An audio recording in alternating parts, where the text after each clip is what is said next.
حضرت سیدنا حاتم اسم رحمۃ اللہ تعالیٰ علیہ، ان کے استاذ حضرت سیدنا شفیق بلخی رحمۃ اللہ تعالیٰ علیہ نے ان سے ایک روز پوچھا، تم کتنے عرصے سے میرے پاس ہو، یعنی میری صحبت میں ہو؟ عرض کی 33 سال سے، یعنی 33 ایئر سے میں آپ کے پاس ہوں، آپ کی صحبت میں ہوں۔ پوچھا اس مدت میں مجھ سے کیا سیکھا؟ عرض کی 8 باتیں۔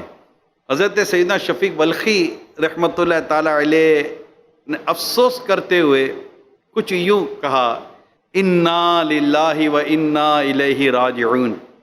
افسوس کہ اتنا عرصہ آپ میرے پاس رہے، 33 سال آپ نے میرے پاس گزارے اور آپ نے صرف 8 باتیں مجھ سے سیکھی، 8 باتیں مجھ سے لی ہیں۔ تو اب استاد صاحب نے فرمایا کہ اچھا بتاؤ وہ 8 باتیں کون سی ہیں، کیا سیکھا؟ کہتے میں نے لوگوں کی طرف نظر کی تو دیکھا کہ ہر شخص ایک محبوب سے محبت کرتا ہے اور محبوب کے مرنے پر اس کے ساتھ قبر تک جاتا ہے، پھر اس سے جدا ہو جاتا ہے۔ تو میں نے اچھے اعمال کو اپنا محبوب بنا لیا تاکہ جب میں قبر میں داخل ہوں تو میرا محبوب بھی میرے ساتھ میری قبر میں داخل ہو جائے۔ دوسرا، عرض کی میں نے اللہ تعالیٰ کے اس فرمان پر غور کیا اور وہ جو اپنے رب کے حضور کھڑے ہونے سے ڈرا اور نفس کو خواہش سے روکا تو بے شک جنت ہی ٹھکانہ ہے۔ پھر میں خواہش کو دور کرنے کے لیے اپنے نفس کو تیار کرتا رہا یہاں تک کہ وہ اللہ تعالیٰ کی فرما برداری پر پختہ ہو گیا۔ تیسرا، میں نے لوگوں کو غور سے دیکھا تو پتہ چلا کہ ہر وہ شخص جس کے پاس کوئی قدر و قیمت والی چیز ہے وہ اسے بلند کرتا اور اس کی حفاظت کرتا ہے۔ پھر میں نے اللہ پاک کے اس فرمان پر غور کیا، جو تمہارے پاس ہے ہو چکے گا اور جو اللہ کے پاس ہے ہمیشہ رہنے والا ہے۔ اب جب بھی میرے پاس کوئی قدر و قیمت والی چیز آتی تو اسے اللہ تعالیٰ کی طرف پھیر دیتا ہوں تاکہ محفوظ رہے۔ اب چوتھی چیز کہتے ہیں میں نے لوگوں کی طرف نظر کی تو دیکھا کہ ہر ایک کی توجہ مال، حسب، نسب، شرف کی طرف ہے۔ میں نے ان چیزوں کے بارے میں غور کیا تو ان کی کوئی حیثیت معلوم نہ ہوئی۔ پھر اللہ تعالیٰ کے اس فرمان پر غور کیا، بے شک اللہ کے یہاں تم میں زیادہ عزت والا وہ ہے جو زیادہ پرہیزگار ہے۔ تو میں نے تقوی اختیار کرنے کی کوشش کی تاکہ بارگاہ الہی میں عزت والا ہو جاؤں۔ اب 5واں وہ یہ ہے کہ کہتے ہیں میں نے حسد کے سبب لوگوں کو ایک دوسرے کو لعن طعن کرتے دیکھا، ایک دوسرے کو برا بھلا کہتے ہیں حسد کی وجہ سے۔ پھر قرآن مجید کی اس آیت کریمہ پر غور کیا، ہم نے ان میں ان کی زندگی گزارنے کا سامان دنیا کی زندگی میں بانٹا تو میں حسد کو ترک کر کے مخلوق سے الگ ہو گیا اور میں نے جان لیا کہ تقسیم تو اللہ کی طرف سے ہے، اس لیے میں نے لوگوں سے دشمنی عداوت ترک کر دی۔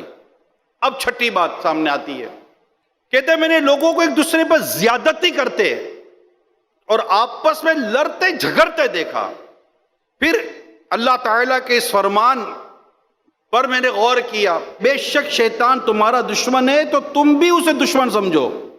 تو میں نے صرف شیطان سے دشمنی کی اور اس سے بچنے کی کوشش کی کیونکہ اللہ نے گواہی دی ہے کہ وہ میرا دشمن ہے، اس لیے میں نے اس کے علاوہ کسی سے دشمنی نہیں کی۔ اب 7واں، میں نے لوگوں کو دیکھا کہ ان میں سے ہر ایک روٹی کے ٹکڑے کی طلب میں اپنے نفس کو ذلیل کرتا اور اس چیز میں مشغول ہوتا ہے جس میں مشغول ہونا اس کے لیے جائز نہیں۔ پھر میں نے اس آیت کریمہ کے حصے پر غور کیا، اور زمین پر چلنے والا کوئی ایسا نہیں جس کا رزق اللہ کے ذمہ کرم پر نہ ہو۔ اس سے نتیجے پر پہنچا کہ میں بھی ان چلنے والوں میں سے ایک ہوں جن کا رزق اللہ کے ذمہ کرم پر ہے۔ پھر میں اس کام میں مشغول ہو گیا جو اللہ تعالیٰ کی طرف سے مجھ پر لازم ہے اور اسے چھوڑ دیا جو میرے لیے اللہ کے پاس ہے۔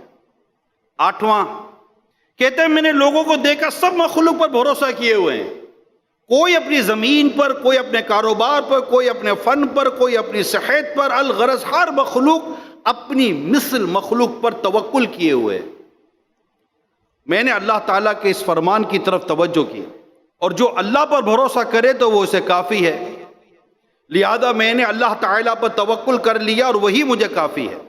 8 انمول ہیرے، اس کا نچوڑ، اس کا ایسنس آپ نے اپنے استاذ محترم کے پاس بیان کر دیا کہ سرکار میں نے آپ کی صحبت جو 33 سال کی صحبت ہے، میں نے 33 سال میں جو آپ سے سیکھا وہ ان 8 مدنی پھولوں میں گویا کہ بند ہے۔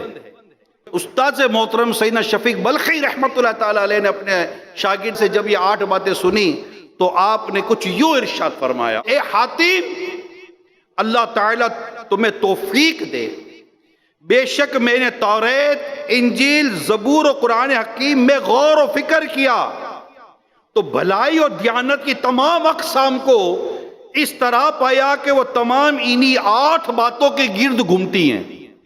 جو ان پر عمل کر لے گا وہ چاروں آسمانی کتابوں پر عامل ہو جائے گا۔ حضرت سیدنا حاتم اصم رحمت اللہ تعالیٰ علیہ نے عمل سے محبت کر لی، جو میرے ساتھ قبر میں جائے گا، بقیہ تو باہر رہ جاتے ہیں، مال باہر رہ جاتا ہے، دوست باہر رہ جاتے ہیں، سارے باہر رہ جاتے ہیں، عزیز اقارب قبر کے باہر رہ جاتے ہیں۔ قبر میں کون آتے ہیں؟ قبر میں اعمال آتے ہیں، نیکیاں، یہ قبر میں آئیں گی، اللہ نے چاہا تو قبر جنت کا باغ بن جائے گی، بنے گی رب کی رحمت سے۔ رب کی رحمت کو پانے کے لیے بندہ نیکی کرتا ہے۔ ان رحمت اللہ قریب من المحسنین، بے شک اللہ کی رحمت نیکوکاروں کے قریب ہے۔